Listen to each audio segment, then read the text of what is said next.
چیرته موږ لومړی ځل امریکا ته ورسیږو آیا د ژوند کولو دپاره خصوصا د افغانانو لپاره امریکا ښه ده چې امریکا کې پاتې شو او که کاناډا ته موږ راشو او همدارنګه په دغه موضوعاتو باندې موږ هم خبرې کوو ځکه چې په 2024 کې انتخابات هم روان دي هم په امریکا کې هم په کاناډا کې. نو امریکا کې تاسې ګورئ چې ټرمپ هم د ریپبلیکن طرف ته ټرمپ هم ولاړ دی ځکه چې مخکې ورځو کې ما یو ویډیو وکتله د ټرمپ نو هغه ویډیو کې یادونه کړې ده که چېرته زه کامیاب شوم نو دا سرحدونه هم بندوم ټول د مخه سرحدونه بندوم او هر هغه څوک چې دلته په امریکا کې دي او اسنادونه نه لري لکه فقط هغه میډ ټرم غوندې بعضې ډاکومنټ لري نو هغوی به ټول ډیپورټ کوم. او د امریکا او د کاناډا ترمنځ چې په 2004 کې یو تړون لاسلیک شوی و نو چې په هغې کې دا خبره یادونه شوې وه چې هر څوک که لومړی ځل امریکا خاورې ته داخلیږي نو هغوی به اسایلم دپاره همدلته په امریکا کې اپلای کوي او هر هغه څوک چې لومړی ځل په کاناډا خاورې ته داخلیږي هغوی به همالته په کاناډا کې د ریفیوجي کلایم دپاره به اپلای کوي. نو په دې موضوع هم خبرې کوو چې تاسې څنګه کولی شئ چې امریکا ته لومړی ځل ورسیږئ د دغه قانون سره تاسې قانوني ډول کاناډا ته راشئ او په دغه موضوع باندې هم خبرې کوو ځکه چې بعضې لارې چارې وجود شته دي نو زه تاسو سره شریکوم. لومړی راځم دې ته چې د افغانانو د ژوند کولو لپاره امریکا ښه ده او که کاناډا ښه ده. نو تاسې چې کله لومړی ځل امریکا ته رسیږئ هلته پروسه دا ډول ده چې هلته تاسې بایومیټریک کوي. هلته چې کله بایومیټریک شوئ تاسو ته د محاکمې دپاره هلته وخت درکوي نو یا 1 کال وروسته 2 کال وروسته حتی چې 2-3 کاله وروسته تر 2026 او 2027 کې تاسو ته د محکمې تاریخ درکوي. نو دومره ګیپ چې د 2027 او 2026 او دا د اوس 2023 ترمنځ ده تر دومره وخت کې به تاسې څه یاستئ هیڅ هم نه کوم اسناد لري هیڅ څه شی هم نه لري او هغې نه وروسته چې کله ستا د محکمې وخت هم رسیږي نو هغه وخت کې بیا بله محکمه درکوي. لنډه خبره دا چې امریکا کې اسنادونه اخیستل اسانه خبره نه ده ډېر ګران کار ده. نو سړی ذهني فشار لاندې روحي فشار لاندې ځکه چې کله یو مملکت ته ځي هلته چې مکمل ستا یو سیستم معلوم نه وي خو حتما سړی روحي او ذهني فشار لاندې راځي نو مشکلات ډېر زیات دي. او تر ټولو یو مهم مشکل چې امریکا کې وجود لري خصوصا د افغانانو لپاره کله چې لومړی ځل تاسې هلته رسیږئ نو امریکا دولت تاسو سره هیڅ ډول کومک نه کوي. نو چې کله هلته تاسې ورسېدئ نو بایومیټریک شوئ نو محکمې دپاره تاسو ته ډاکومنټ درکړل شول خپل ځان به مکمل خپله سپورټ کوئ. نو که چېرته ځای نیسي که منډیوال یې درلوده چا کور ته تلې نو که هر څه کوې نو هلته ته په خپله مکمل ځان به په خپله سپورټ کوي. نو دفتن خو هلته ورک پرمټ هم تاته نه درکول کېږي. نو دا دومره مشکلات دومره سټریس او دومره روحي فشار درته پیدا شي چې هیڅ حد نه لري ځکه چې لومړی ځل سړی یو ځای ته ورشي یو نوی مملکت ته ورشي هلته نه سیستم درته معلوم وي هیڅ هم درته نه معلوم نو واقعیت خبره ده چې څه قسمه مشکلات سره به هلته به مواجه وي.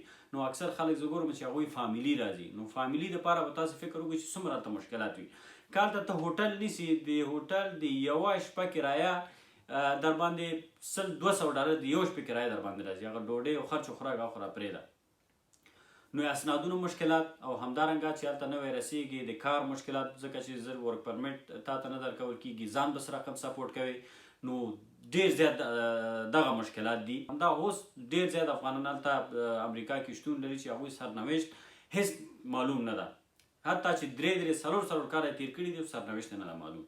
او په امریکا کې یو بل مشکل دا دی چې هلته تعصب ډېر زیات ده ځکه چې هغوی خپلو خلکو ته ښه ارزښت ورکوي او دا چې نور مملکتونو څخه هلته فورین خلک ورته ورځي نو هغو ته دومره ارزښت نه ورکوي. اوس راځم کاناډا په اړه غږېږم. نو کاناډا کې څومره سهولتونه دي چې کله تاسې لومړی ځل کاناډا خاورې ته داخل شوئ نو تاسې به ځئ دلته مختلف ډول دفترونه دي چې هغوی څوک چې دلته نوی ریفیوجي راشي هغو دپاره هغو سره کومک کوي. نو چې کله هلته تاسې ورغللي هلته به تاسې خپل ځانونه راجستر کوئ چې ځان هم راجستر کړلو یو شارټ انټرویو درنه اخلي چې انټرویو درنه واخیستله هغې نه وروسته دا انټرویو دې خاطر اخلي چې تا معلوم کړي چې آیا ته دې لپاره الیجیبل یې چې تا ته مونږ دولتي وکیل درکړو او که نه.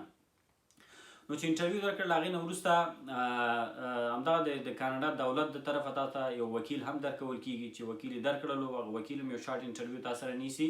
نو دا پروسه تقریبا داسې یوه هفته یو نیم هفته دا وخت نیسي مکمله پروسه. بیا هغې نه وروسته نو بیسس اف کلایم یو ورقه درکوي چې هغې کې مکمل ته خپل کیس هغې کې لیکي، خپل کیس ډیفاین کوي.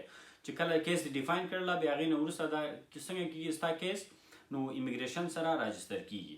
نو چې کله امیګریشن ته هغه سبمیټ شو نو دلته ډېر زیات ویلفیر موجودې دي چې دغه ویلفیر هغه خلکو سره کومک کوي چې څوک نیو ریفیوجي کلایم دپاره دلته اپلای کوي. نو دا څومره ښه خبره ده چې نه درته سټریس ده نه روحي فشار هېڅ هم نه، چې دلته راغلی کاناډا دولت دې مکمل سپورټ کوي. نو دلته چې ویلفیر ته لاړې ویلفیر سره به ځان راجستر کړي، د کور کرایه درته درکوي، نو خرچ و خوراک پیسې درته درکوي تر هغه وخته پورې چې ته مکمل اسنادونه ته واخلې، ورک پرمټ ته واخلې. چې کله ورک پرمټ د واخیسته، وظیفه د واخیسته، بیا هغې نه وروسته به خپله دغه ادارې ته ځي او دغه پیسې به ځان باندې قطع کوي. دا ګوره دا څومره یو غټ کومک ده چې دلته راغلی تا نه به داسې لاره ورکه نه شي چې ولا اوس څه وکړم چېرته لاړ شم څه شی وکړم. مکمل دې دولت سپورټ کوي، هماغه پیسې درته درکوي چې دونه پیسې درکوي چې هغه ستا د کور که چېرته کوم ځای کې کور کرایه نیسي د کور کرایې دپاره هم هماغه پیسې درته بس کېږي او خرچ و خوراک دپاره هم هغه پیسې بس کېږي تر هغه وخته پورې چې ته ځان ته ستا اسنادونه پروسس شي او ورک پرمټ واخلي او چې وظیفه دې واخیسته بیا هغې نه وروسته خپله ورشه هغه پیسې ځان باندې څنګه که پیسې قطع که.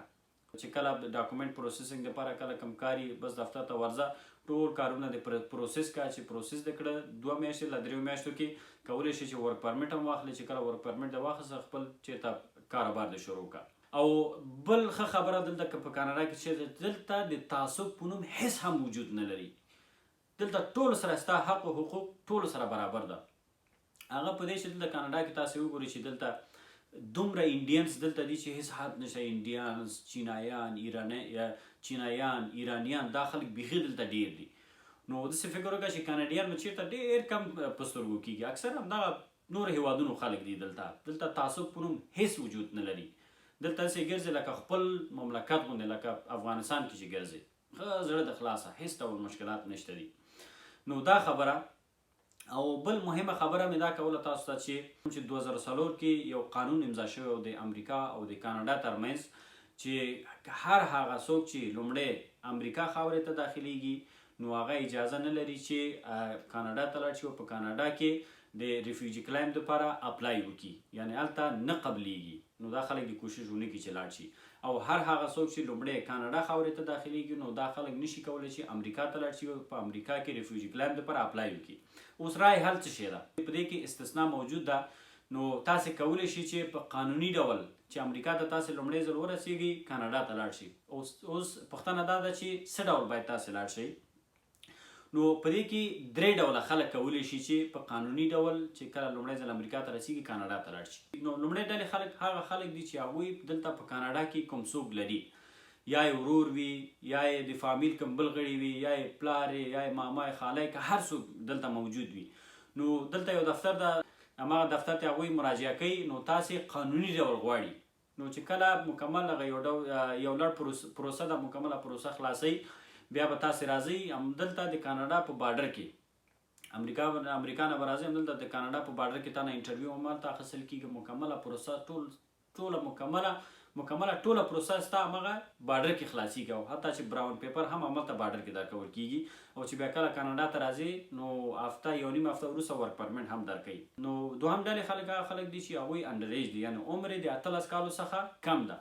نو دا ډلې خلک هم کولی شي چې دغه چې کوم قانون چې 2004 کې امضا شوی دی نو دغه قانون څخه دوی استثنا دي. نو دوی کولی شي چې که دلته راغلی ریفیوجي کلایم دپاره دوی اپلای کولی شي، هېڅ ډول مشکل نشته. نو دا خلک بیرته نه ډیپورټ کوي. نو درېیمې ډلې خلک هغه خلک چې لومړی امریکا خاورې ته داخلیږي او بیا دوی که په هره طریقه راځي دلته کاناډا ته راځي، دوی 14 ورځې به دلته په کاناډا کې تیروي او بیا هغې نه وروسته دوی نو ریفیوجي کلایم دپاره دوی چې کوي دفتر ته مراجعه کوي. ځکه چې دوی په دې قانون کې دا یادونه شوې ده چې هر هغه چا چې 14 ورځې دلته په کاناډا په خاوره کې تیر کړي نو هغه کولی شي چې دلته ریفیوجي کلایم دپاره اپلای وکړي. او که چېرته د 14 ورځو نه مخکې ته مراجعه کوي نو ستا ریفیوجي کلایم څنګه کېږي هغه نه منل کېږي، ته به بیرته ډیپورټ کېږي څنګه امریکا ته. ځکه چې دوی په 2004 کې دغه تړون دوی لاسلیک کړی ده چې لومړی ځل که هر څوک کاناډا ته داخلیږي به په کاناډا کې ریفیوجي کلایم اپلای کوي، که څوک په امریکا کې داخلیږي که څوک امریکا ته داخلیږي نو په امریکا کې به ریفیوجي کلایم دپاره اپلای کوي، هغه اجازه نه لري چې دلته په کاناډا کې بیا اپلای وکړي. او که څوک دلته 14 ورځې تیروي بیا هغې نه وروسته مراجعه کوي نو د دوی په قانون کې بیا هغه کولی شي چې دلته اپلای وکړي ریفیوجي کلایم دپاره او خپل پروسس مخکې ویسي. نو فاینل نتیجه دا شوه چې افغانانو دپاره د ښه ژوند تیرولو لپاره کاناډا یو بهترین ځای دی. نو کولی شي چې دلته راشي او دلته پاتې شي. یو خو اسنادونه ستاسو زر پروسس کیږي، مکمل ورک پرمټ هم زر اخیستلی شئ، په 2-3 میاشتو کې ټول اسنادونه هم پروسس کیږي، ورک پرمټ تاسې اخلئ. نو دلته ډېر ښه ژوند ته تاسې آرامه ژوند ته تاسې دوام ورکولی شي. او بیا 3 کاله 4 کاله وروسته کولی شي چې تاسې د کاناډا پاسپورټ هم تاسې ترلاسه کوئ. نو په امریکا کې به 2-3 کالو پورې ستاسو بیخي سور و بر به نه وي معلوم، پاسپورټ او دا نور شیان خو لا پرېږده، نو ستاسو دماغ به هم ارام وي. نو مکمله ویډیو تاسې وکتله، نو دې نه وروسته تاسې کولی شئ چې خپل فیصله په خپله تاسې وکړئ چې امریکا کې پاتې شئ او که کاناډا ته راشئ.